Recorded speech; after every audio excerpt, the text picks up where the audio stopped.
No this will be a very shorter discussion only on the financial bills. ठीक है, इसमें कुछ भी ज़्यादा कॉम्प्लिकेटेड नहीं है. This is the third kind of bill. हमने 4 काइंड ऑफ बिल पढ़े थे. एक बार आपको जस्ट हेल्प यू रिमाइंड. ठीक है, तो ये क्या ऑर्डिनरी बिल हमने देख लिया, मनी बिल हमने देख लिया. अब ये फाइनेंशियल बिल क्या भी देखेंगे. कॉन्स्टिट्यूशनल अमेंडमेंट बिल हम पहले कर चुके हैं. So check the initial few videos of the play list and you'll get section on the amendment of the constitution. उसी में प्रोसेस दिया हुआ है. ठीक है, तो अब हम समझेंगे कि ये फिनेंशियल, जब हमने मनी बिल कर ही लिया जो कि पैसे से रिलेटेड मैटर को डील करता है, तो फिर ये अलग से फिनेंशियल बिल का क्या है सीन. ठीक है, अब फिनेंशियल बिल्स जो है, firstly you need to understand that the constitution of India uses this term financial in a very technical sense, क्योंकि उन्होंने कुछ चीज़ें बहुत ही क्लियरली स्पेसिफाई की हैं. तो सबसे बड़ी चीज़ जो आपको याद रखनी है that all money bills are financial bills but all financial bills are not money bill. This I had explain in the initial videos also कि let's say if you consider this to be the broader arena of the financial bills. Let's say this is financial bill, तो उसका कुछ हिस्सा जो है वो money bill कहलाएगा. And कौन सा हिस्सा कहलाएगा that is very clearly and specifically mentioned in article 110 because definition दिया हुआ है. So the remaining part is not the money bill. Therefore ये वेन डायग्राम आप लोग पढ़ते होंगे, सी सैट में करना होता है. तो इसमें हम लोग क्या बोल सकते हैं that all money bill are financial bill but all financial bills are not money bills because there can be some other categories also. I hope that is clear. So financial bill deal किस चीज़ में करती है. Financial bill deals with the fiscal matters. Fiscal matter मतलब ये भी पैसे से ही रिलेटेड है, लेकिन रेवेन्यू, कहीं से पैसा आ रहा है या पैसा खर्च हो रहा है, इन सब चीज़ों से रिलेटेड है. So of course it will include that taxation part also, but इसके लिए अलग प्रोविजंस हैं. तो 3 kinds of financial bills are there. One kind is very specific money bill, which is already covered in Article 110.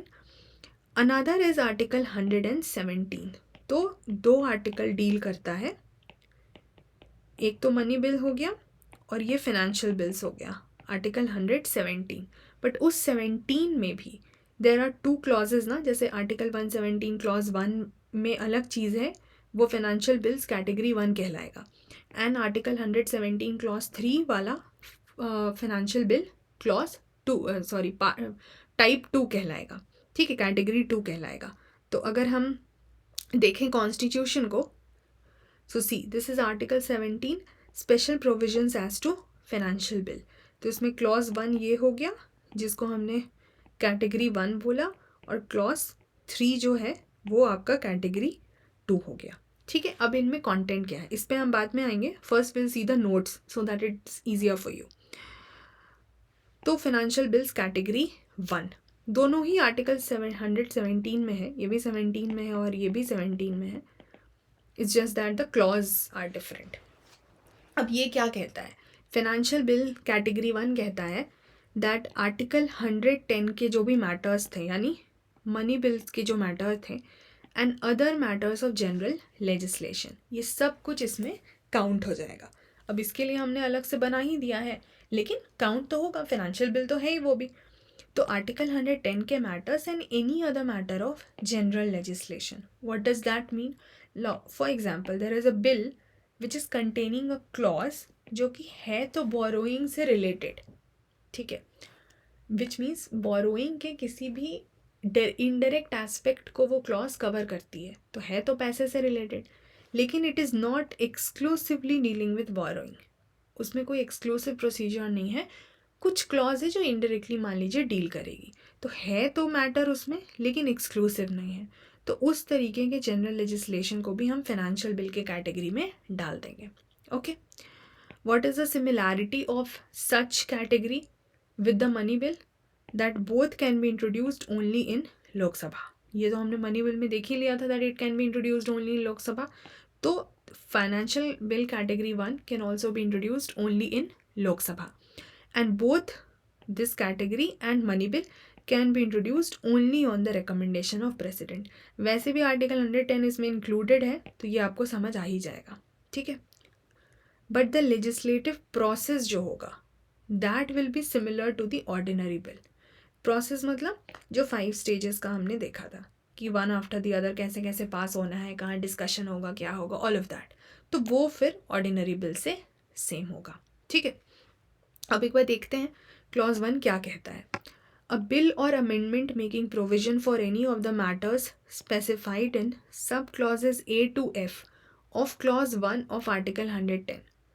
मतलब in short it is talking about ये जो A to F की बात हो रही थी ना यहाँ तक, तो आर्टिकल 110 क्लॉज 1 के sub clause A to F, मतलब ये सारे matter which is dealing with money bill का डेफिनेशन, उस पर बात हो रही है। ठीक है, सो वो सारे matters shall not be introduced or moved except on the recommendation of the president. ठीक है, ये तो हमें पता है कि बिना प्रेसिडेंट के रिकमेंडेशन के उसको मूव नहीं किया जाएगा। And a bill making such provision shell not be introduced in the council of state. ठीक है, क्योंकि वैसे बिल को सिर्फ लोकसभा में ही इंट्रोड्यूस करना है। Provided and no recommendation shall be required under this clause for moving of amendment making provision for reduction or abolition of tax. Tax के रिडक्शन या abolition के लिए आप रिकमेंडेशन नहीं करेंगे।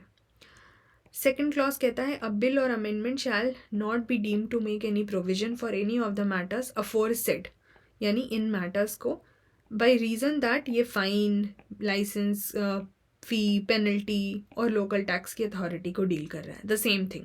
तो इसमें हमको कुछ अलग से पढ़ना नहीं है, वी हैव डन इट। अब थर्ड क्लॉज क्या कहता है, इसके लिए हमने तो देखा कि हमारे पास दूसरी कैटेगरी है फिनेंशियल बिल की, तो पहले उस कैटेगरी को देखते हैं। Financial bill category 2 which is given in article 117 clause 3. So it includes the provisions involving expenditure from the consolidated fund of India. लेकिन अब आप बोलोगे कि आर्टिकल 110 में भी तो कंसोलिडेटेड फंड ऑफ इंडिया से रिलेटेड इतने सारे सब क्लॉजेस थे, तो उन सब को छोड़ के so it will not consider the matters of article 110। उन सबको छोड़ के अगर कोई भी एक्सपेंडिचर से रिलेटेड बात हो रही है कंसोलिडेटेड फंड ऑफ इंडिया की, तो वो कैटेगरी 2 में आ जाएगा। Same legislative procedure as ordinary bill. ठीक है, जो भी अपना स्टेजेस होना है, बट इसका एक स्पेशल फीचर है। अब स्पेशल फीचर क्या है, it can not be passed by either house unless the president has recommended to that house for the consideration of the bill. अब यहाँ पे अब तो आप बोलोगे कि ये तो अभी तक पहले भी हो रहा था, नहीं। डिफरेंस क्या है, प्रेसिडेंट का recommendation in such category is not required at introduction stage. अभी हमने इसके पहले के केस में क्या पढ़ा था, that both can be introduced only on the recommendation of the president. तो मनी बिल हो या कैटेगरी 1 हो, उसको इंट्रोडक्शन के स्टेज पे प्रेसिडेंट का रिकमेंडेशन चाहिए, लेकिन कैटेगरी 2 में इंट्रोडक्शन के स्टेज पे नहीं चाहिए, required at the consideration stage. अब कंसिडरेशन स्टेज क्या होता है, जो हमने ऑर्डिनरी बिल वाले टॉपिक में एक स्टेज पढ़ा था ना, ये स्टेज याद है, सेकेंड रीडिंग के सब टाइप्स थे, उसमें हमने पढ़ा था कंसिडरेशन स्टेज। इस स्टेज इंट्रोडक्शन तो इसके पहले ही हो जाएगा, फर्स्ट रीडिंग के भी पहले, तो that is a different thing. ठीक है, सो यहीं पे वो डिफरेंस है जहाँ पे ये बात साफ कही जा रही है that here the president recommendation will not be required at the introductory stage but at the consideration stage.